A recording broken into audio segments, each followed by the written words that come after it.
আমার আলোচনার আলোচ্য বিষয় হলো সূরা বাকারা 208 নম্বর আয়াত। এই আয়াতে কারিমা আমি আপনাদের সামনে তেলাওয়াত করেছি। আল্লাহ তাআলা বলেন, ইয়া আইয়ুহাল্লাযীনা আমানু, হে ঈমানদারগণ। ঈমান কাকে বলে? সহিহ বুখারীর বর্ণনা 4777 নম্বর হাদিস। জিবরিল আমিন রাসূলুল্লাহ সাল্লাল্লাহু আলাইহি সাল্লামকে প্রশ্ন করেছেন, মাল ঈমানু ইয়া রাসূলুল্লাহ, ওগো আল্লাহর নবী, আপনার কাছে জানতে চাই ঈমান কি জিনিস। فقال رسول الله صلى الله عليه وسلم أن تؤمن بالله وملائكته وكتبه ورسله। ঈমান হলো আল্লাহকে বিশ্বাস করা, ওয়া মালাইকাতিহি, ফেরেশতাদেরকে বিশ্বাস করা, ওয়া কুতুবিহি, আল্লাহর আসমানি কিতাবগুলো বিশ্বাস করা, ওয়া রুসুলিহি, আল্লাহর রাসূলদেরকে বিশ্বাস করা,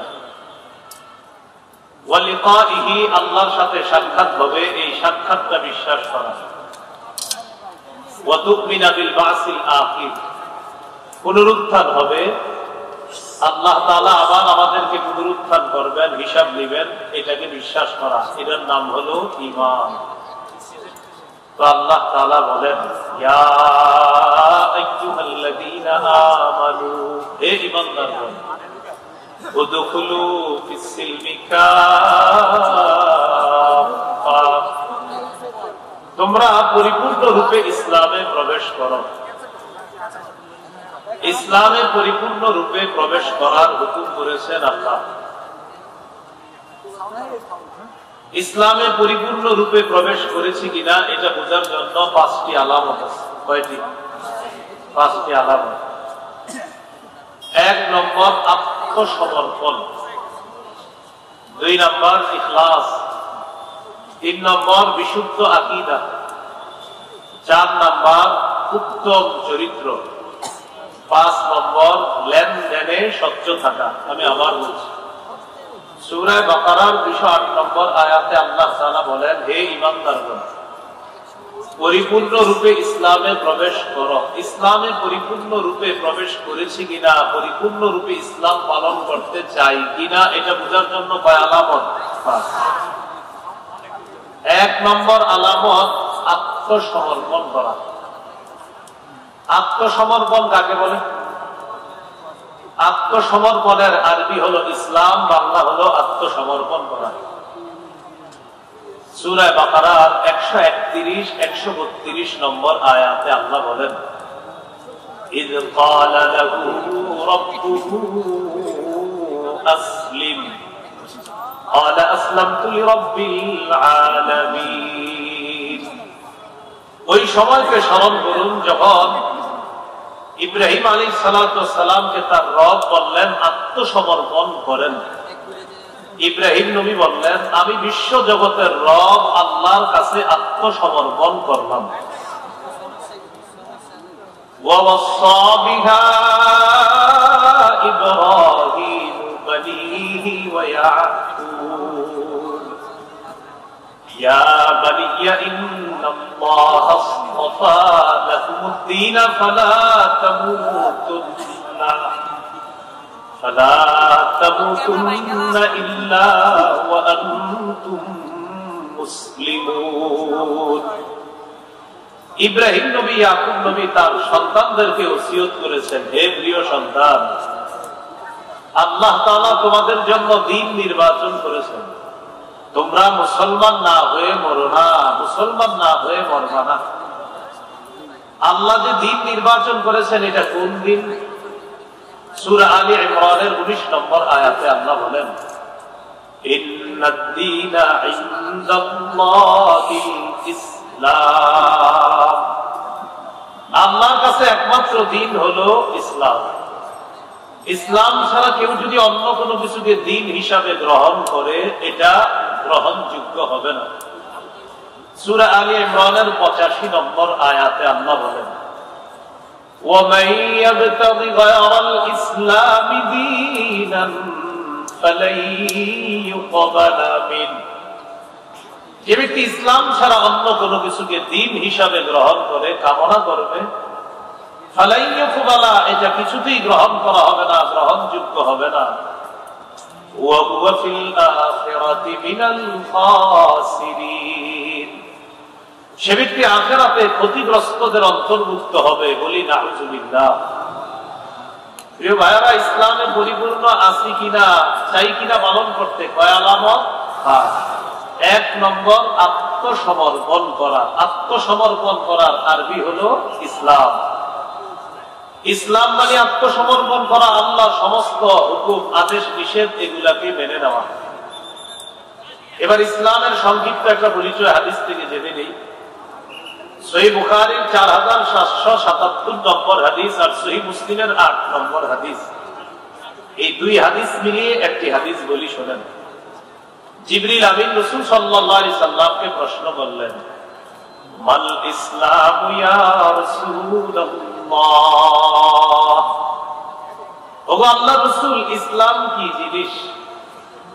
فقال رسول الله صلى الله عليه وسلم أن تشهد أن لا إله إلا الله وأن محمدا رسول الله। ইসলাম হলো তুমি এই সাক্ষ্য দেওয়া আল্লাহ ছাড়া কোনো ইলাহ নাই, মুহাম্মদ সাল্লাল্লাহু আলাইহি সাল্লাম আল্লাহর রাসূল। এটা মুসলিম আছে আর বুখারীতে আছে। আন তা'বুদাল্লাহা ওয়া লা তুশরিকা বিহি শাইআ, ইসলাম হলো তুমি আল্লাহর ইবাদত করবা, আল্লাহর সাথে শিরিক করবা না। এটা বুখারীর বর্ণনা। আর সহিহ মুসলিমের বর্ণনা, তুমি এই সাক্ষ্য দিবা যে আল্লাহ ছাড়া কোনো ইলাহ নাই, মুহাম্মদ সাল্লাল্লাহু আলাইহি সাল্লাম আল্লাহর রাসূল। এই হলো এক নাম্বার। দুই, ওয়া তুকিমাস সালাহ, নামাজ কায়েম করবা। নামাজ কায়েম করা কি জিনিস? এটা নারী পুরুষ সবাইকে কায়েম করতে হবে। নামাজ কায়েম করা বা প্রতিষ্ঠিত করা দ্বারা মৌলিক 5টি উদ্দেশ্য। প্রিয় ভাইয়ারা, নামাজ কায়েম দ্বারা মৌলিক কয় উদ্দেশ্য? এই আপনাদের মনে আছে কিনা? ইসলামে পরিপূর্ণ আছি কিনা কয় আলামত? 5। এক নাম্বার, আত্মসমর্পণ করা। আত্মসমর্পণ কাকে বলে? এক নাম্বার, আল্লাহ ছাড়া কোনো ইলাহ নাই এই কথা মেনে নেওয়া। 2 নাম্বার, তুমি নামাজ প্রতিষ্ঠিত করবা। এই নামাজ কায়েম করা দ্বারা মৌলিক কয় উদ্দেশ্য? মাশাআল্লাহ, একটু বুঝে আসবে।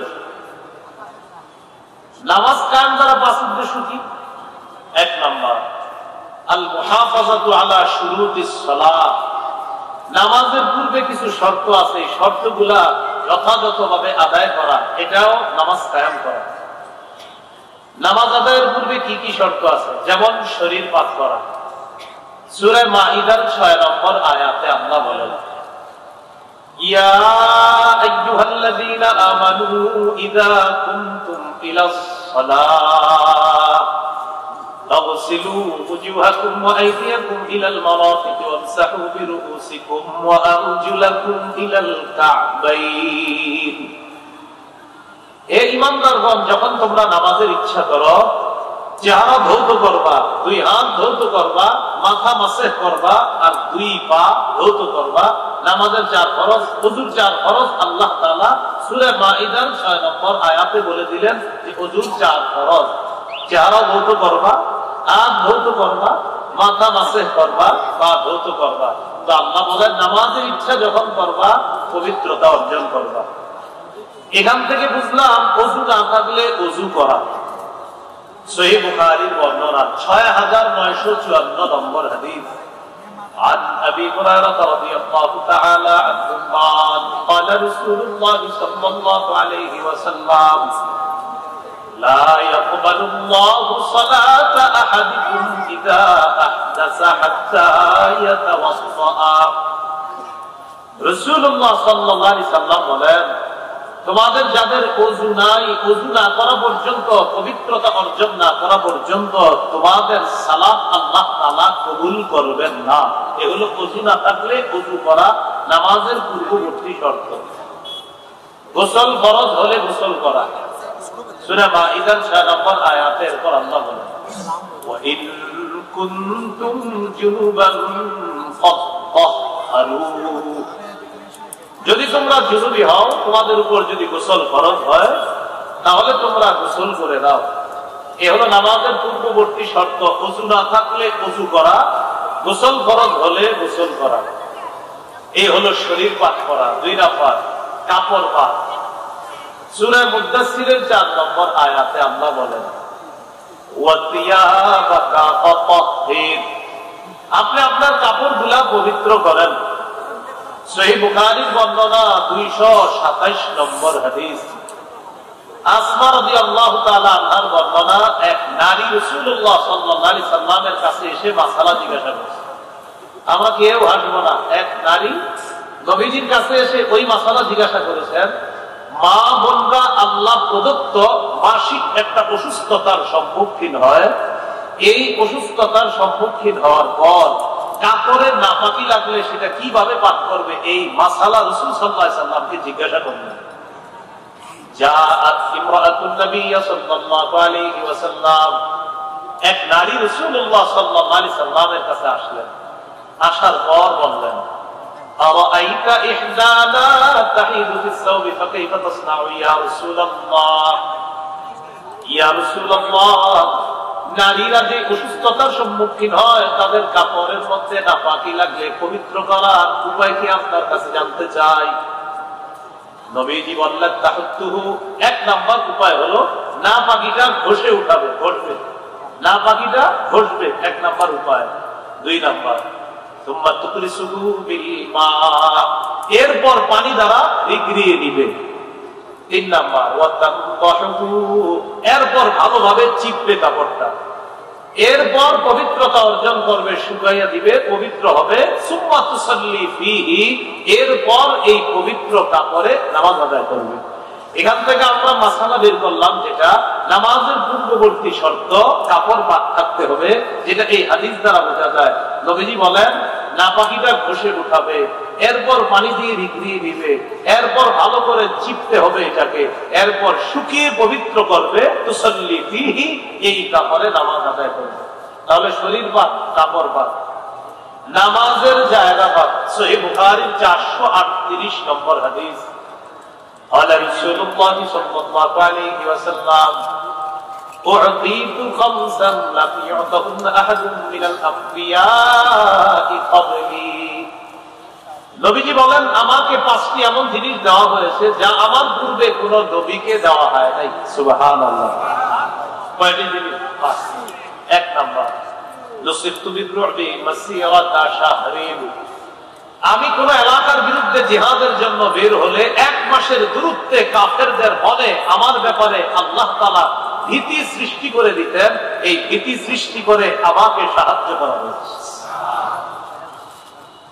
2 নাম্বার ওয়াজুইলাত লিয়াল আরদু মাসজিদান ওয়া তাহুরা, নবীজি বলেন এই পুরো পৃথিবীটা আমার জন্য সিজদার স্থান এবং পবিত্র বানিয়ে দেওয়া হয়েছে। অন্যান্য জাতি ইবাদত করতে হলে নির্দিষ্ট ইবাদতখানায় যেতে হতো। নবীজি বলেন আমার উম্মতের নামাজের সময় হওয়া মাত্র সে যেখানে আছে সেখানে নামাজ আদায় করে নিবে, ওই মাটিটাই তার জন্য সিজদার জায়গা। নামাজ পড়বে, আল্লাহ তাআলা তার নামাজ কবুল করবেন। এখান থেকে বুঝলাম পুরা জমিনটা আমাদের জন্য পবিত্র। এটা আমরা অপবিত্র করি, এটা অপবিত্র করব না, এটা পবিত্র রাখার চেষ্টা করা। এ হলো 2 নাম্বার। 3 নাম্বার গনিমতের মাল আমার জন্য বৈধ করা হয়েছে। অতীতের জাতি জিহাদ করার পর যুদ্ধলব্ধ সম্পদ তাদের জন্য বৈধ ছিল না। আমার উম্মত জিহাদ করবে, আমার উম্মত জিহাদে যে যুদ্ধলব্ধ গনিমতের সম্পদ পাবে, এটা তাদের জন্য আল্লাহর পক্ষ থেকে বৈধ করে দেওয়া হয়েছে। 4 নাম্বার وكان النبي يبعث إلى قومه خاصة وبعث إلى الناس كافة, নবীজি বলেন অতীতের সব নবীকে বিশেষ জাতির কাছে পাঠানো হয়েছে, আমাকে সারা পৃথিবীর সবার কাছে নবী হিসাবে পাঠানো হয়েছে। 5 নাম্বার ওয়াউতিতু শাফাআ, এই অনুবাদটা আমার সাথে সবাই মিলে একটু বলি চলেন। বলেন, আমাকে সার্বজনীন সুপারিশ করার অনুমতি প্রদান করা হয়েছে, যা আমি কিয়ামতের ময়দানে সবার জন্য আল্লাহর কাছে সুপারিশ করে বিচার ব্যবস্থা কায়েম করার চেষ্টা করব। বিচার ব্যবস্থাটা শুরু হবে না, আমাদের নবী সার্বজনীন একটা সুপারিশ করবে, আল্লাহ বিচারটা শুরু করেন, তখন আল্লাহ তাআলা নবীর সুপারিশে বিচার শুরু করবে। এই পাঁচটার মধ্যে একটা হলো পুরা পৃথিবী পবিত্র, পুরা জমিনটা পবিত্র, তাহলে শরীর পাক, কাপড় পাক, নামাজের জায়গা পাক, সতর ঢাকা, সতর ঢেকে সালাত আদায় করা। সূরা আরাফের 31 নম্বর আয়াতে আল্লাহ বলেন, ইয়া বানি আদম খুযু যিনাতাকুম ইনদা কুল্লি মসজিদ। এ আদম সন্তান, প্রত্যেক নামাজের সময় বেশ পোশাক ধারণ করো, সুন্দর পোশাকে তোমরা সালাত আদায় করো। এই জন্য শরীর পাক, কাপড় পাক, নামাজের জায়গা পাক, সতর ঢাকা, এটাও নামাজের একটা শর্ত। 5 নাম্বার একটা শর্ত হলো কিবলামুখী হওয়া।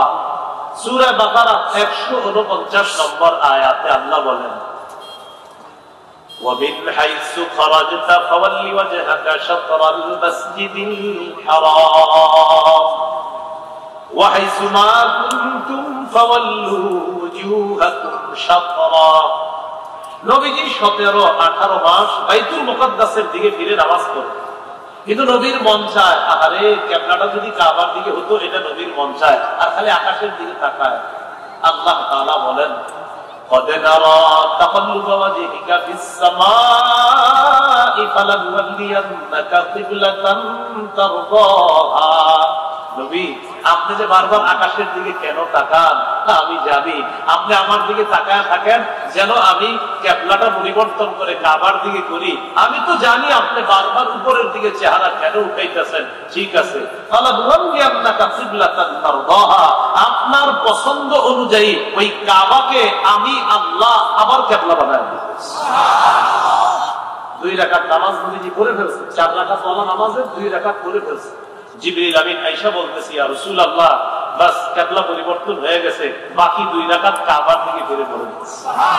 এজন্য ওই মসজিদটাকে বলা হয় মসজিদুল জিল কিবলাতাইন, 2 কিবলা মসজিদ, অর্থাৎ এক নামাজ 2 কিবলার দিকে ফিরে পড়েছেন। প্রথম 2 রাকাত বাইতুল মুকাদ্দাসের দিকে ফিরে, এর পরের 2 রাকাত কাবার দিকে ফিরে আদায় করেছেন। তাহলে কিবলামুখী হয়ে নামাজ আদায় করা মনে থাকবে ইনশাআল্লাহ। এরপর ওয়াক্ত মতো নামাজ পড়া, সময় মতো নামাজ পড়া। সূরা নিসা 103 নম্বর আয়াতে আল্লাহ বলেন, ইন্নাস সালাতা কানাত আলাল মুমিনিনা কিতাবাম মাওকুতা। নিশ্চয়ই মুমিনদের উপর সময় মতো নামাজ পড়া ফরজ। নিশ্চয়ই মুমিনদের উপর সময় মতো নামাজ পড়া ফরজ।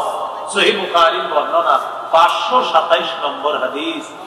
এই হাদিসের বর্ণনাকারী আব্দুল্লাহ ইবনে মাসউদ রাদিয়াল্লাহু তাআলা তিনি বলেন, সাল্লাল্লাহু রাসূলুল্লাহ সাল্লাল্লাহু আলাইহি ওয়াসাল্লাম আইয়ুল আমালি আহাব্বু ইলাল্লাহ। আমি নবীকে প্রশ্ন করলাম, ইয়া রাসূলুল্লাহ, আল্লাহর কাছে সবচেয়ে পছন্দনীয় আমল কোনটি? নবীজি জবাব দিলেন, as-সালাতু আলা ওয়াক্তিহা, সময় মতো নামাজ পড়া। সুবহানাল্লাহ। সময় মতো কি পড়া? নামাজ পড়া আল্লাহর কাছে সবচেয়ে পছন্দনীয় আমল। বাংলাদেশ এয়ারপোর্টে আপনি নামাজ পড়ছেন, কথার কথা মাগরিবের নামাজ পড়ছেন, পড়ার পর প্লেনে উঠছেন, ওঠার পরে পশ্চিম দিকে গিয়ে দেখেন সূর্য এখনো ডুবে নেই। বাংলাদেশ এয়ারপোর্টে মাগরিব পড়ছেন, পড়ার পর পশ্চিম দিকে উঠছেন, ওঠার পর দেখেন সূর্য ডুবে নাই, তখন কি করবেন? আর মাগরিব পড়া লাগবে না। আমার বলছি, বাংলাদেশ এয়ারপোর্টে মাগরিব পড়ছেন, তো মাগরিব পড়ার পর উঠছেন, প্লেন চলতেছে পশ্চিম দিকে, যত পশ্চিমে যাবেন দেখবেন সূর্য এখনো ডুবে নাই। তো আপনি বাংলাদেশের সূর্য ডুবছে, মাগরিব পড়ছেন, পড়ার পর প্লেনে চড়ছেন, সময় মতো নামাজ পড়া ফরজ। তো আপনি সময় মতো নামাজটা পড়ছেন, পড়ার পর প্লেনে উঠছেন, উঠার পর আপনি পশ্চিম দিকে রওনা করছেন, একটু সামনের দিকে গিয়ে দেখেন সূর্য এখনো ডুবে নাই, একটু পরে প্লেনে মাগরিবের সময় হয়েছে, আপনার আর নামাজ পড়া লাগবে না। আপনি তো বলেই ফেলছেন মাগরিবের নামাজ। নামাজ একত্র একবারই ফরজ। ভাই এই মাসালাটা সবার বুঝে আসছেন? আলেম সালাম বলেন বুঝে আসছে? আলহামদুলিল্লাহ বলবেন বুঝে আসছে? এই হলো ওয়াক্ত মতো নামাজ পড়া, এরপর নামাজের নিয়ত করা, এটাও পূর্ব শর্ত। সহিহ বুখারীর 1 নম্বর হাদিস, ওমর ইবনুল খাত্তাব রাদিয়াল্লাহু তাআলা আনহু বর্ণনা, তিনি বলেন রাসূলুল্লাহ সাল্লাল্লাহু আলাইহি সাল্লাম বলেছেন, ইন্নামাল আ'মালু বিন্নিয়াত, আমলের প্রতিদান নিয়তের সাথে, আমলের প্রতিদান নিয়তের সাথে। নিয়ত বিশুদ্ধ হবে, আমলের প্রতিদান পাওয়া যাবে। প্রিয় মুসলমান ভাইরা, শ্রোতা ভাইরা, ইসলামে পরিপূর্ণ প্রবেশ করার হুকুম করেছেন 208 নম্বর আয়াতে সূরা বাকারা। করেছি কিনা কয় আলামত বলেন সবাই? আচ্ছা, 1 নম্বর আত্মসমর্পণ করা। আত্মসমর্পণের আরবি হলো ইসলাম। জিবরিল আমিন প্রশ্ন করছে, হুজুর ইসলাম কি? নবী বললেন আল্লাহ ছাড়া কোনো ইলাহ নাই, এই সাক্ষী দেওয়া। এরপর বললেন নামাজ কায়েম করা। আচ্ছা, নামাজ কায়েম করার জন্য জানি মৌলিক কয় উদ্দেশ্য? 5টা। এই 5 উদ্দেশ্যের 1 নম্বর হলো নামাজের পূর্বের শর্তগুলা গুরুত্ব দেওয়া। এই শর্তের আলোচনা আমরা করলাম। এটাও নামাজ কায়েম করা। নামাজ কায়েম করা দ্বারা দ্বিতীয় উদ্দেশ্য আল মুহাফাযাতু আলা রুকু'i ওয়াস সুজুদ, রুকু সিজদা ধীরস্থির ভাবে করা, সুন্দরভাবে করা। এটা হলো নামাজ কায়েম করার দ্বিতীয় উদ্দেশ্য। সহিহ বুখারীর 757 নম্বর হাদিস, 757 নম্বর হাদিস। রাসূলুল্লাহ সাল্লাল্লাহু আলাইহি সাল্লাম মসজিদে আসলেন। আসার পর এক ব্যক্তি মসজিদে এসে নামাজ আদায় করছে। নামাজ আদায় করার পর নবীজিরা এসে সালাম দিয়েছে। ফারাদ্দা আলাইহি, নবীজি সালামের জবাব দিয়েছেন। সালামের জবাব দেওয়ার পর নবীজি বললেন, ইরজি' ফাসাল্লি ফাইন্নাকা লাম তুসাল্লি, তুমি যাও আবার পুনরায় নামাজ পড়ো, তুমি নামাজ পড়ো নাই। ফারাজা'a ইউসাল্লি কামা কানা সাল্লা, ওই ব্যক্তি আবার ফিরে গেলেন, আবার নামাজ আদায় করলেন যেইভাবে একটু আগে নামাজ পড়ছে। তো দ্বিতীয়বার নামাজ পড়া আবার নবীজির কাছে এসে সালাম দিলেন। নবীজি তার সালামের জবাব দিলেন। সালামের জবাব নিয়ে বললেন, ইরজি' ফাসাল্লি ফাইন্নাকা লাম তুসাল্লি, যাও আবার তুমি পুনরায় নামাজ আদায় করো, তুমি নামাজ পড়ো নাই। এবার ওই ব্যক্তি বললেন, ওয়াল্লাযী বা'আসাকা বিল হাক্কি মা উহসিনু গায়রাহু ফাআল্লিমনি ইয়া রাসূলুল্লাহ, আল্লাহর কসম, যে আল্লাহ আপনাকে সত্য সহ প্রেরণ করেছেন, ওই আল্লাহর কসম, আমি এর চেয়ে সুন্দর নামাজ পড়তে জানি না। ইয়া রাসূলুল্লাহ, এর চেয়ে সুন্দর নামাজ যদি আমি এর চেয়ে ভালো জানি না, হুজুর এর চেয়ে ভালো থাকলে আমাকে আপনি শিখিয়ে দেন। এতটুকু বুঝে আসছে সবার? এক ব্যক্তি বারবার নামাজ পড়তেছে, তো নবীজি বললেন তুমি আবার পড়ো। তিনি বললেন, হুজুর এর চেয়ে ভালো পড়তে পারি না, আপনি আমাকে শিখিয়ে দেন।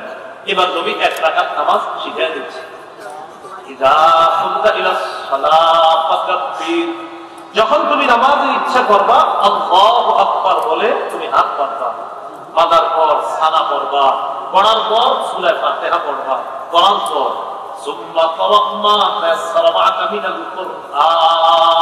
কোরআনের যেখান থেকে সহজ সেখান থেকে তুমি তেলাওয়াত করবা, করার পর সুম্মা রুকা, এরপর তুমি রুকু করবা। রুকুতে কিভাবে তুমি থাকবা?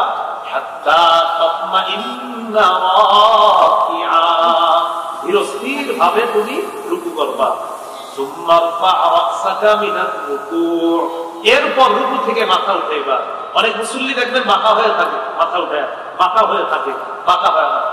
নবীজি বললেন তুমি দাঁড়ায়া এমন ভাবে দাঁড়াবা, হাত্তা তা'তাদিলা কাইমা, সোজা হয়ে তুমি দাঁড়াবা। দাঁড়ানোর পর এরপর সুম্মাসজুদ, তুমি সিজদা করবা। হাত্তা তাতমাইন্না সাজিদা, ধীরস্থির ভাবে সিজদা করবা। এরপর 2 সিজদার মাঝখানে তুমি ধীরস্থির ভাবে বসবা। এরপর আরেক সিজদা করবা, ধীরস্থির ভাবে করবা। নবীজি বলেন এই হলো তোমার 1 রাকাত নামাজ। এইভাবে সারা জীবন তুমি যত রাকাত নামাজ পড়বা, এই রাকাতটার মতো পড়বা, তাহলে এটা নামাজ হবে, আর এই নামাজের সওয়াব আল্লাহ পাবে। তাহলে নামাজ কায়েম করা দ্বারা 2 নম্বর উদ্দেশ্য কি ভাই? রুকু সিজদা ধীরস্থির ভাবে করা। বলেন ইনশাআল্লাহ। একটি হাদিস শোনাই আপনাদেরকে, যেটা আমলের প্রতি আগ্রহী করে চলবে আমাদেরকে। সহিহুল জামে হাদিসের কিতাব 1671 নম্বর হাদিস।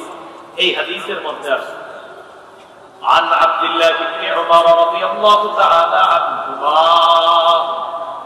رأى ابن عمر فتى يصلي আব্দুল্লাহ ইবনে ওমর রাদিয়াল্লাহু তাআলা আনহুমা দেখলেন এক যুবক নামাজ পড়তেছে। আবার বলছি, আব্দুল্লাহ ইবনে ওমর দেখলেন এক যুবক নামাজ পড়তেছে। তো তার নামাজ দেখে আব্দুল্লাহ ইবনে ওমর রাদিয়াল্লাহু তাআলা আনহু দেখেন লম্বা সময় নামাজে দাঁড়িয়ে থাকে, কিন্তু রুকু সিজদাটা লম্বা সময় করে না। রুকু সিজদা দাঁড়ানোর চাইতে একটু তাড়াতাড়ি রুকু করে, একটু তাড়াতাড়ি সিজদা করে। তো আব্দুল্লাহ ইবনে ওমর রাদিয়াল্লাহু তাআলা আনহুমা বললেন, আইয়ুকুম ইয়ারিফুহু, তোমাদের মধ্যে কে আছো এই যুবককে চিনে? এক ব্যক্তি জবাব দিয়ে বললেন, আমি ও আব্দুল্লাহ ইবনে ওমর আরিফুহু, আমি তাকে চিনি। আব্দুল্লাহ ইবনে ওমর বললেন, লাউ আরাফতুহু লা আমারতুহু আইয়ুকরা রুকুআ ওয়াস সুজুদ উতিয়া বিযুনুবিহি কুল্লিহা ফাউদিআত আলা আতিকাইহি। কোন ব্যক্তি যখন নামাজে দাঁড়ায় তার সবগুলা গুনাহ তার এই দুই কাঁধে রেখে দেওয়া হয়। কোন ব্যক্তি, কোন নারী পুরুষ যখন নামাজে দাঁড়ায় তার সব গুনাহগুলা দুই কাঁধের মধ্যে স্তূপ করে রাখা হয়। আবার বলছি, আমি নামাজে দাঁড়াইলাম, সব গুনাহগুলা দুই কাঁধের মধ্যে স্তূপ আকারে রাখা হয়।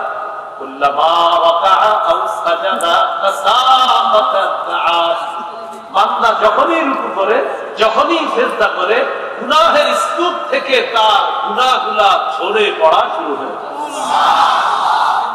তাহলে রুকু সিজদা একটু ধীরস্থির ভাবে করার চেষ্টা করুন, বলেন ইনশাআল্লাহ। মনে আসেনি ইসলামে আছে কিনা আলামত? এক নম্বর আত্মসমর্পণ করা, এটা আরবি হলো ইসলাম। ইসলাম কাকে বলে?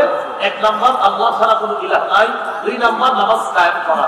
নামাজ কায়েম করা কয় উদ্দেশ্য? 5 উদ্দেশ্য। এক নম্বর পূর্বের শর্তগুলা গুরুত্ব সহকারে আদায় করা। দুই নম্বর রুকু সিজদা ঠিক মতো আদায় করা, এটাও নামাজ কায়েম করা। তিন নম্বর আল মুহাফাযাতু আলাল খুশু'i ওয়াল খুজু, খুশু খুজুর সাথে নামাজ পড়া। জন্মের পর থেকে খুশু খুজু শুনছি, কিন্তু খুশু খুজু কাকে বলে? ওলামা হযরত ছাড়া মাঠ থেকে কেউ আছেন বলতে পারবেন খুশু খুজু কাকে বলে? কাকে? একাগ্র চিত্তে নামাজ পড়া নাকি? মাশাআল্লাহ, বলেন একাগ্র চিত্তে কি পড়া? সবাই বলেন একাগ্র চিত্তে কি পড়া? যদি এটার মানে খুশু খুজু হয় তাহলে শব্দ দুইটা কেন? একাগ্র চিত্তে নামাজ পড়া। আমি যখন প্রশ্ন করবো তখনই বুঝবেন যে না, মনে হয় কিছু বলবে অন্য কিছু। বলেন সবাই আমার সাথে বলেন, সহজে শিখে ফেলি। বলেন খুশু এর সম্পর্ক, বলেন কলবের সাথে। খুশু এর সম্পর্ক অঙ্গ প্রত্যঙ্গের সাথে। তাহলে এক অংশ আমি, বাকি অংশ আপনারা। প্রিয় ভাইরা বলেন তো খুশুর সম্পর্ক কার সাথে? খুশুর সম্পর্ক কার সাথে? আল্লাহু আকবার। নামাজে দাঁড়াইলাম, আমার পা আল্লাহকে সিজদা করবে, হাত আল্লাহকে সিজদা করবে, কপাল আল্লাহকে সিজদা করবে, নাক আল্লাহকে সিজদা করবে, এটা খুশু। বলেন এটা কি? সবাই বলেন এটা কি? খুশু। এখন আপনি নামাজে দাঁড়াইলেন, আমার পা আল্লাহকে সিজদা করবে, আমার হাত আল্লাহর জন্য নামাজ পড়তেছে, আমার কান আল্লাহকে সিজদা করবে, কিন্তু কলবে আছে আমার 4টা দোকান, 3টা দোকানের হিসাব মিলাইতে পারলাম, 4র্থ দোকানটার কি অবস্থা, এটা কলবে। তাহলে খুশু হলো না। খুশু হলো, খুশু হলো না। খুশু দেখা যায়, আল্লাহু আকবার, খুশু দেখা যায়। মানুষ দেখলাম যে মাশাআল্লাহ লোকটা খুব সুন্দর নামাজ পড়ে, কিন্তু কলবের মধ্যে আছে দোকানে হিসাব চালাইতেছে। খুশু হলো না। খুশু আল্লাহ দেখে। এই জন্য খুশুর সম্পর্ক কলবের সাথে, খুশুর সম্পর্ক অঙ্গ প্রত্যঙ্গের সাথে। এবার সুন্দরভাবে মুখস্থ রাখি। বলেন কলব এবং অঙ্গ প্রত্যঙ্গ আল্লাহমুখী করে ইবাদত করলে সেই ইবাদতকে খুশু খুজুওয়ালা ইবাদত বলে। তাহলে পরীক্ষা হয়ে যাক, অঙ্গ প্রত্যঙ্গ আল্লাহমুখী হয়ে ইবাদত করে এটাকে কি বলে? খুশু। না না, অঙ্গ প্রত্যঙ্গ আল্লাহমুখী হয়ে ইবাদত করে কি বলে? খুশু। কলব আল্লাহমুখী হয়ে ইবাদত করে কি বলে? খুশু। মাশাআল্লাহ, এই তো খুশু খুশু। আজকে থেকে আমরা সালাত আদায় করব খুশুও লাগবে, খুজুও লাগবে ইনশাআল্লাহ। তবে যাদের খুশু আছে, অন্তরে যাদের খুশু থাকবে, তাদের জন্য নামাজ সহজ। সুবহানাল্লাহ। সূরা বাকারার 45 নম্বর আয়াতে আল্লাহ বলেন, ওয়াস্তাঈনু বিস-সাবরি ওয়াস-সালাহ ওয়া ইন্নাহা লাকাবীরাতুন ইল্লা আলাল খাশিঈন। আল্লাহ তাআলা বলেন, তোমরা ধৈর্য সহকারে নামাজের সাথে এবং ধৈর্যের মাধ্যমে, তোমরা নামাজের মাধ্যমে এবং ধৈর্যের মাধ্যমে আল্লাহর কাছে সাহায্য প্রার্থনা করো। মনে রাখা, নামাজ কঠিন, তবে যারা খুশুওয়ালা মুমিন, যাদের কলব আল্লাহর জন্য ইবাদত করে, এই খুশুওয়ালা ঈমানদারদের পক্ষে নামাজ একদম সহজ। সুবহানাল্লাহ। তাহলে যারা কলব দিয়ে ইবাদত করবে, আমার অঙ্গ প্রত্যঙ্গ আল্লাহর জন্য ইবাদত করে, আমার কলব আল্লাহর জন্য ইবাদত করে, এই ব্যক্তির জন্য নামাজ আল্লাহ সহজ করে দেয়। তাহলে বলেন তো, আল্লাহু আকবার, আমি কলব দিয়ে আল্লাহর ইবাদত করি, কলব দিয়ে কি বলে এটাকে? খুশু। মাশাআল্লাহ। আমি অঙ্গ প্রত্যঙ্গ দিয়ে আল্লাহর ইবাদত করি, কি বলে? বলে কলব, অঙ্গ প্রত্যঙ্গ সব আল্লাহমুখী রাখতে হবে, এটার নাম হবে খুশু, হুজুর নামাজ। আল্লাহ কথাগুলো বলে রাখার তৌফিক দান করেন।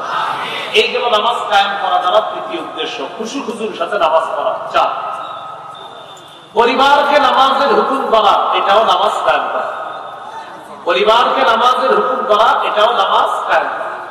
সূরা তাহা 132 নম্বর আয়াত, 16 পারা, শেষ পৃষ্ঠা। হাফিজি কোরআন মাজিদ অনুযায়ী আল্লাহ বলেন, ওয়া'মুর আহলাকা বিস-সালাত। নবী, আপনি আপনার পরিবারকে নামাজের আদেশ করেন। পরিবারকে নামাজের কথা বলা, এর মানেও নামাজ কায়েম করা।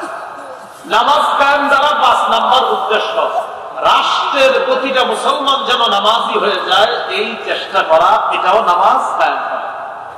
রাষ্ট্রের প্রতিটি মুসলমান নামাজি হয়ে যেন যায়, এই দায়িত্ব 1 নম্বর রাষ্ট্রপ্রধানের।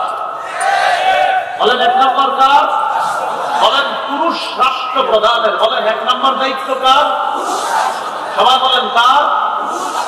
বলেন যেই রাষ্ট্রপ্রধানের মধ্যে 4টি মৌলিক গুণ থাকবে, এমন একজন শাসক আল্লাহর কাছে আমরা চাই।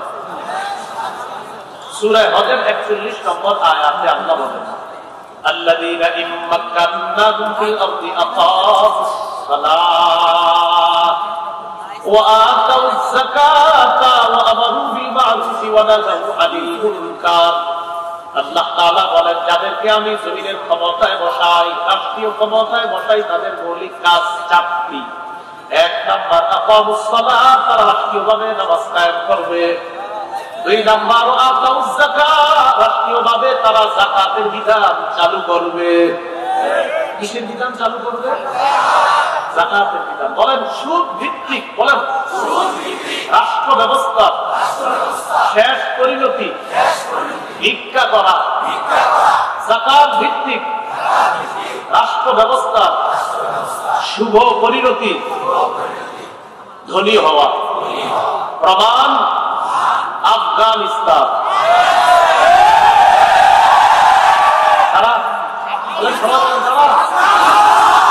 আফগানিস্তান আল্লাহকে অভিভাবক মানছে, তাই আল্লাহ তাদেরকে সফলতা দান করছে।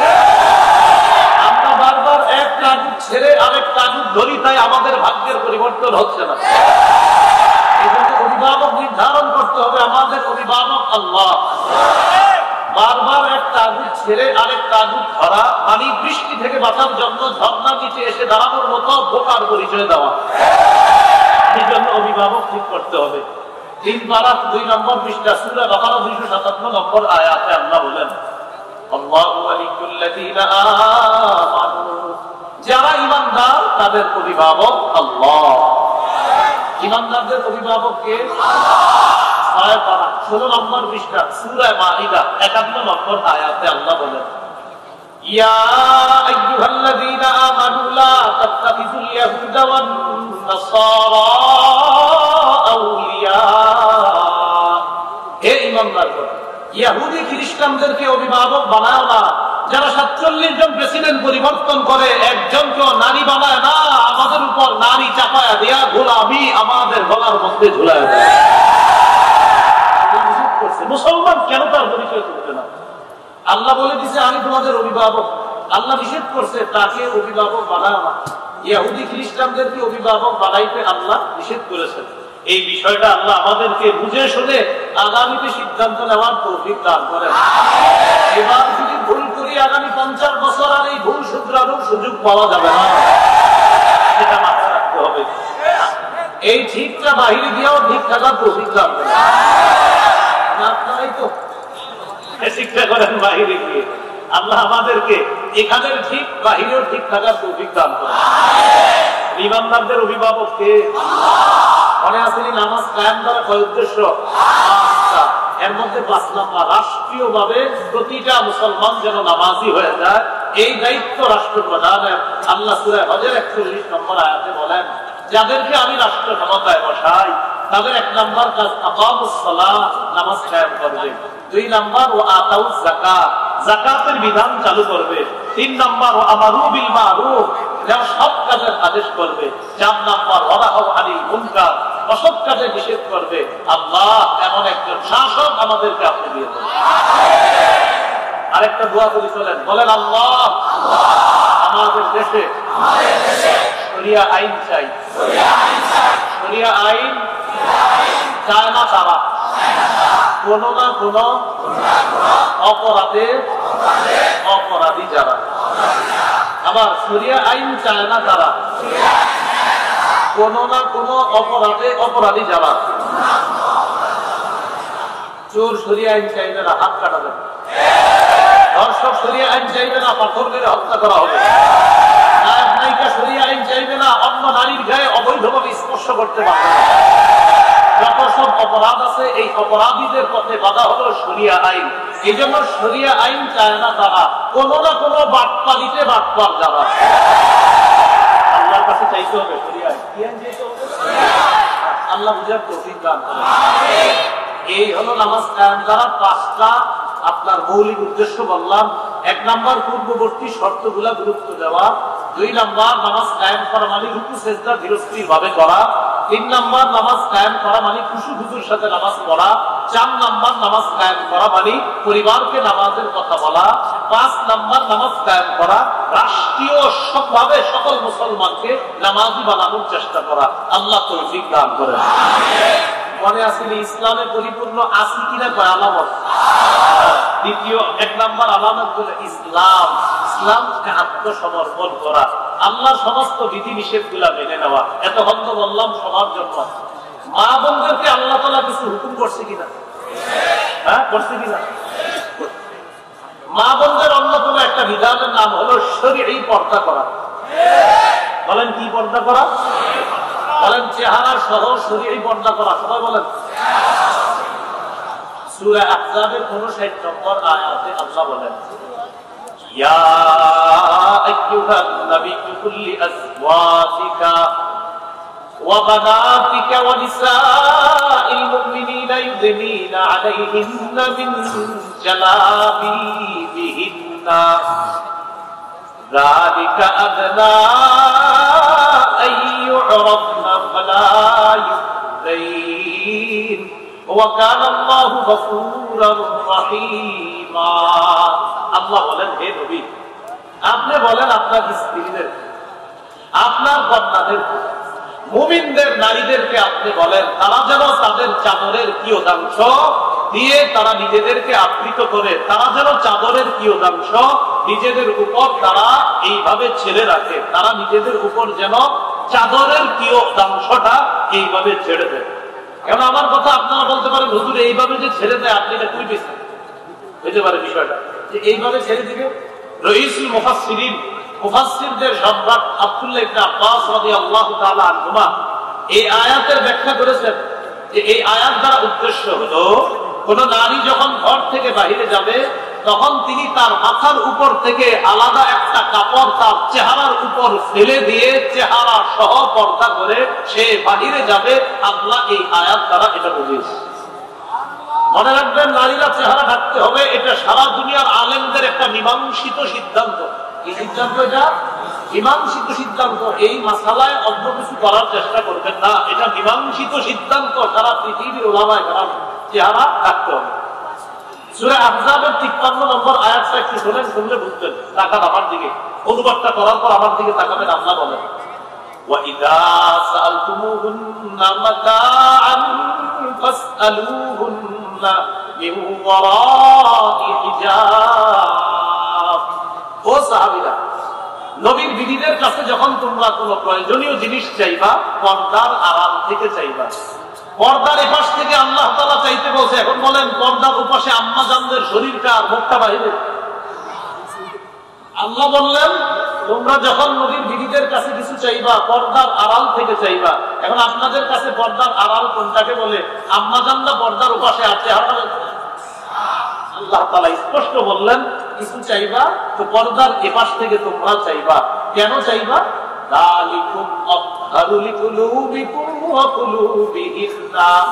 এটা তোমাদের এবং তাদের অন্তরের পবিত্রতার কারণ। পর্দা করা তোমাদেরও পবিত্রতা, নারীদেরও পবিত্রতা।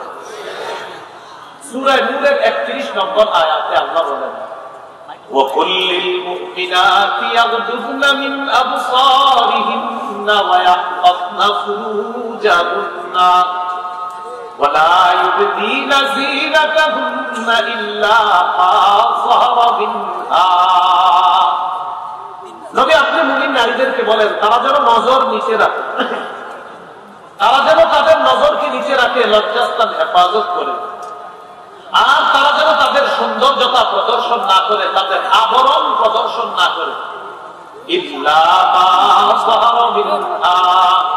তবে এমনি যা প্রকাশ পেয়ে যায় সেটা ভিন্ন কথা।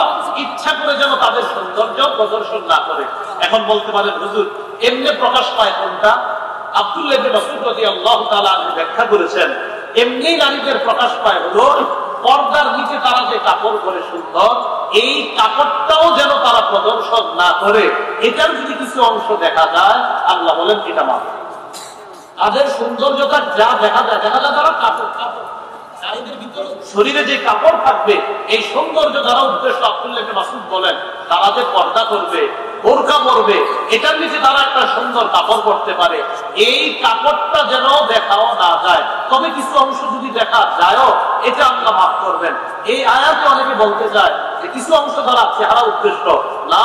আব্দুল্লাহ ইবনে মাসউদ রাদিয়াল্লাহু তাআলা আনহু বলেন এখানে যা এমনি প্রকাশ পায় তার উদ্দেশ্য হলো পর্দা করার পরেও তাদের যে সুন্দর কাপড় আছে এর কিছু অংশ যদি অনেক সময় বের হয়ে যায় এটা মাফ করা হবে। এটা আল্লাহ তাআলা এটার কারণে তাদেরকে গুনাহ দিবে না। তাহলে কি শিখলাম? তারা তাদের সৌন্দর্যতা প্রদর্শন করবে না, এমনকি তাদের শরীরে যে সুন্দর পোশাক থাকবে এটাও তারা প্রদর্শন করবে না। তবে যা প্রকাশ পেয়ে যায় অনিচ্ছায় এটা আল্লাহ মাফ করে দিবেন। আল্লাহ বুঝার তৌফিক দান করেন। সূরা নূরের 31 নম্বর আয়াতের পরের অংশে আল্লাহ বলেন ওয়ালিয়াদরিবনা বিখুমুরিহিন্না আলা জুয়ুবিহিন্না। নারীরা যেন তাদের ওড়না, তাদের কাপড়ের অতিরিক্ত অংশটা আলা জুয়ুবিহিন্না, তাদের গ্রীবাদেশে, তাদের শরীরে তারা যেন এই ওড়নাটা রেখে দেয়। এই আয়াতের ব্যাখ্যা আম্মা জান আয়েশা সিদ্দিকা রাদিয়াল্লাহু তাআলা আনহা বলেন, বুখারীর বর্ণনা, ইয়ারহামুল্লাহু নিসাআল মুহাজিরাতিল কুওয়াল। প্রথম যুগের হিজরতকারী নারীদের উপর আল্লাহ রহম করেন, আল্লাহ দয়া করেন। এই আয়াত নাযিল হওয়ার পর বাজারে গিয়ে অতিরিক্ত কাপড় কিনতে সময় লাগবে, বাজারেও তারা যায় নাই, নগদ কাপড় ছিঁড়া, এরপর তারা তাদের রোগ থাকা শুরু করছে। সুবহানাল্লাহ। আবার বলছে ওয়ালিয়াদরিবনা বিখুমুরিহিন্না আলা জুয়ুবিহিন্না। এটার অর্থ হলো নারীরা যেন তাদের ওড়না, তাদের কাপড়ের অতিরিক্ত অংশটা তাদের মাথার উপর থেকে চেহারা আর তাদের গ্রীবাদেশ, তাদের শরীরের উপর যেন তারা এটা ফেলে দেয়। আব্দুল্লাহ আম্মা জান আয়েশা সিদ্দিকা রাদিয়াল্লাহু তাআলা আনহা বলেন এই আয়াত নাযিল হওয়ার পর প্রথম যুগের হিজরতকারী নারীরা তো তারা আলাদা পর্দা কিনতে এখন বাজারে যেতে হবে, তো বাজারে যেতে হলেও তো পর্দা করতে হবে। নগদ কাপড় ছিঁড়ছে, ছিঁড়ার পর এই ছেঁড়া অংশ দ্বারা তারা পর্দা করা শুরু করে এই কোরআনের আয়াতের উপর আমল করা শুরু করে দিচ্ছে। এই জন্য আমরা যারা এখনো চেহারা আমরা ঢাকতে পারি না, আমরা দোয়া করবো তারা ইনশাআল্লাহ চিরি চেহারাও ঢাকা শুরু করবে। এটা একটা মীমাংসিত মাসালা। এটা সারা পৃথিবীর বড় বড় ওলামায়ে কেরাম যারা মাযহাব মানে এবং যারা লামাযহাবী, যারা মাযহাব মানে না, তাদের বড় বড় আলেমদেরও ফতোয়া হলো চেহারা পর্দা, এটা পর্দার অন্তর্ভুক্ত, এটা ঢাকতে হবে। আল্লাহ আমাদেরকে বুঝার তৌফিক দান করেন। সহিহ বুখারীর বর্ণনা, আম্মা জান আয়েশা সিদ্দিকা রাদিয়াল্লাহু তাআলা আনহার হার হারায় গেছে। লম্বা আলোচনা, মিথ্যা অপবাদ দেওয়া হয়েছিল আম্মা জানের উপর। এক সাহাবী তার নাম সফওয়ান, সর্বশেষ তিনি রয়ে গেলেন। তিনি হঠাৎ দেখে দূর থেকে একজন নারী, এই জাতীয় কাউকে দেখা যায়। আম্মা জান বলেন, সফওয়ান আমাকে দেখার পর আমার কাছে আসছে। আসার পর দেখে আমি ঘুমায় রয়েছি। সফওয়ান আমাকে দেখে শুধু এতটুকু বলছে, ইন্না লিল্লাহি ওয়া ইন্না ইলাইহি রাজিউন। সফওয়ান আমাকে দেখে ইন্না লিল্লাহি ওয়া ইন্না ইলাইহি রাজিউন এটা বলেছে। প্রিয় মুসলমান ভাইয়েরা, আপনাদের মাথায় প্রশ্ন জাগবে এখন, হুজুর তিনি যে আম্মা জান, এটা সফওয়ান রাদিয়াল্লাহু তাআলা আনহু কিভাবে চিনলেন? আম্মা জান তো পর্দা করার কথা, তাহলে আম্মা জানকে দেখে কিভাবে চিনলেন এটা আম্মা জান? আম্মা জান জানতেন? এই জাতীয় কিছু প্রশ্ন আপনারা উঠাবেন। ওই হাদিসে আম্মা জান জবাব দিয়ে দিয়েছে, শোনো, সফওয়ান যে আমারে দেখা চিনছে আমি আয়েশা, এটা কিভাবে চিনছে জানো? ওয়াকাদ ইয়ারানি ক্বাবলা আন ইউদরাবাল হিজাব। পর্দার বিধান ফরজ নাজিল হওয়ার আগে সফওয়ান আমাকে দেখেছিল, তাই আমাকে দেখে চিনতে পারছে আমি আয়েশা। তোমরা মনে করো না পর্দার বিধান নাজিলের পর সফওয়ান আমাকে দেখে চিনতে আয়েশা, এমন না। পর্দার বিধান নাজিলের আগে সফওয়ান আমাকে দেখেছিল, তখন থেকে জানে আমি আয়েশা। এখন তো পর্দা ফরজ, এই জন্য এখন সফওয়ান দেখা মাত্রই চিনে ফেলছে এটা আয়েশা। এবার আপনাদের মাথায় আরেকটা প্রশ্ন এসে গেছে, হুজুর তাহলে আম্মা জান কি পর্দা করে নাই হযরত সফওয়ানকে দেখা? জি, আম্মা জান বলেন, খাম্মারতু ওয়াজহি বিল জিলবাব। আমি সফওয়ানকে দেখা মাত্রই আমার চেহারা পর্দা দ্বারা তাড়াতাড়ি ঢেকে ফেললাম। তাহলে বলেন চেহারা সহ পর্দা না চেহারা ছাড়া? চেহারা সহ পর্দা। সূরা আহজাব 59 নম্বর আয়াত, সূরা আহজাব 53 নম্বর আয়াত, সূরা নূরের 31 নম্বর আয়াত, সহিহ বুখারীর বর্ণনা। আম্মা জান আয়েশা সিদ্দিকা রাদিয়াল্লাহু তাআলা আনহা বললেন, আমি আমার চেহারা কাপড় দ্বারা ঢাকলাম, পর্দা দ্বারা ঢাকলাম। আল্লাহ আমাদের মা বোনদেরকে আল্লাহর এই বিধানটার সামনে পরিপূর্ণরূপে আত্মসমর্পণ করার তৌফিক দান করেন। সূরা নূরের 31 নম্বর আয়াতের আরেকটি অংশ শুনেন, আল্লাহ বলেন, ওয়ালা ইয়াদরিবনা বিআরজুলিহিন্না লিয়ু'লামা মা ইউফিনা মিন যিনাতিহিন্না। নারীরা যেন রাস্তায় হাঁটার সময় সজোরে পা নিক্ষেপ না করে, নারীরা রাস্তায় হাঁটার সময় যেন তাড়াতাড়ি সজোরে পা নিক্ষেপ না করে, তার সৌন্দর্যতা প্রদর্শন করার উদ্দেশ্যে কোন পুরুষকে আকৃষ্ট করার জন্য কোন নারী যেন সজোরে পা নিক্ষেপ না করে। প্রিয় ভাইয়েরা, নারীর হাঁটাটা যদি পর্দা হয়, তাহলে নারীর চেহারা কতটুকু পর্দা হতে পারে সেটা বলেন। আল্লাহ আমাদেরকে বুঝার তৌফিক দান করেন। নবীজি ইন্তেকাল করলেন, নবীর দেহ মুবারক আয়েশা সিদ্দিকা রাদিয়াল্লাহু তাআলা আনহার ঘরে আছে। নবীজির সব স্ত্রীরা তার দেহের পাশে বসা। আবু বকর সিদ্দিক রাদিয়াল্লাহু তাআলা আনহু আসলেন।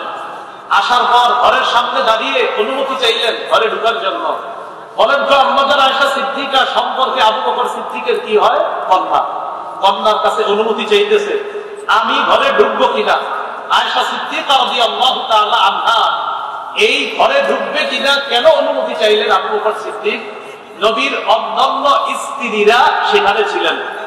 আবু বকর সিদ্দিক প্রবেশ করার আগে নবীজির অন্যান্য বিবিগণ পর্দার আড়ালে চলে গেলেন, আম্মা জান পর্দার এপাশে থাকলেন। খুব ভালো করে বুঝবেন, একটা ঘর, ঘরের মধ্যে নবীর দেহ মুবারক, ওই ঘরে নবীর সব বিবিরা আছে। আম্মা জান আয়েশা সিদ্দিকার ঘরে নবীর দেহ মুবারক ইন্তেকালের পর আবু বকর সিদ্দিক প্রবেশ করার আগে সব স্ত্রীরা পর্দার ওপাশে চলে গেলেন, আম্মা জান পর্দার এপাশে রয়ে গেলেন। কেন? আকল খাটান। আম্মা জান সম্পর্কে আবু বকর সিদ্দিকের কন্যা, তাই আম্মা জানের পর্দার প্রয়োজন নাই। অন্যান্য স্ত্রী নবীর যারা আছে তাদের পর্দার প্রয়োজন। তাই আবু বকর সিদ্দিক রাদিয়াল্লাহু তাআলা আনহু ঘরে প্রবেশ করার আগে ওই মুহূর্তেও আম্মা জানরা পর্দার উপাসে গিয়ে আবু বকর সিদ্দিকের সাথে পর্দার বিধান রক্ষা করছে। তাহলে এই কথাটার সামনে আত্মসমর্পণ করা, চেহারা ঢাকতে হবে, চেহারা সহ পর্দা। এখনো যদি আপনারা না ঢেকে থাকেন, আমরা দোয়া করবো আপনি তাড়াতাড়ি ইনশাআল্লাহ চেহারা ঢাকবেন, ভবিষ্যতে আপনি চেহারাও পর্দার অন্তর্ভুক্ত করে নেবেন। আমরা দোয়া করি আল্লাহ তৌফিক দান করেন। ইসলামে পরিপূর্ণ আছে কিনা কয়ালাম? 1 নাম্বার আত্মসমর্পণ, এই গেল আত্মসমর্পণের কথা। 2 নাম্বার ইখলাস। ইখলাস কাকে বলে? আল্লাহর জন্য কোন আমল করা, এটাকে বলে ইখলাস। প্রচুর মানুষ আছেন এখানে, 2টা শব্দ আমার সাথে শিখেন। আপনারা সবাই আরো 10 জন দিয়ে 2টা শব্দ শিখাবেন। বলেন খাঁটি, বিশুদ্ধ। আল্লাহর জন্য আমল করলে সেই আমলকে খাঁটি আমল বলে। নবীজির তরিকা অনুযায়ী করলে সেই আমলকে বিশুদ্ধ আমল বলে। কোন আমল যদি ইখলাসের সাথে এবং নবীর তরিকা অনুযায়ী হয় সেই আমলকে খাঁটি এবং বিশুদ্ধ আমল বলে। কোন আমল যদি খাঁটি এবং বিশুদ্ধ হয় ওই আমলটা সাথে সাথে আল্লাহ কবুল করে নেন। আজকে থেকে যত আমল করবেন চিন্তা করবেন আমার আমল খাঁটি হতে হবে, বিশুদ্ধ হতে হবে, খাঁটি হতে হবে, বিশুদ্ধ হতে হবে, তাহলে আল্লাহ কবুল করবেন। নাসাঈর বর্ণনা 3140 নম্বর হাদিস।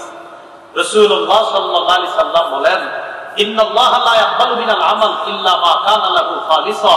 আল্লাহ ততক্ষণ বান্দার কোন আমল কবুল করেন না যতক্ষণ আমলটা ইখলাসের সাথে না করা হয়, ততক্ষণ আল্লাহ আমল কবুল করেন না। এই হলো ইসলামে প্রবেশ করেছি কিনা 2 নম্বর আলামত, সব ইখলাসের সাথে করা। 3 নম্বর আলামত বিশুদ্ধ আকীদা। আকীদায় শিরিক রাখা যাবে না, আকীদায় বেদাত রাখা যাবে না। শিরকি কথা বলা যাবে না, শিরকি কথা শোনা যাবে না, শিরকি গান বলা যাবে না, শিরকি গান শোনা যাবে না। সংসদে দাঁড়ায় বলা যাবে না আমি বুখারী, মুসলিম, আবু দাউদ, নাসাঈ, তিরমিজি, ইবনে মাজাহ, সিয়াসিত্তা, মিশকাত সব পড়ছি, গান কোথাও হারাম এটা আমি পাই না, এই জাতীয় কথা বইলা মূর্খতার পরিচয় অন্তত পবিত্র সংসদে দেওয়া যাবে না। সবাই বলেন কেন? বলেন আরো জোরে বলেন।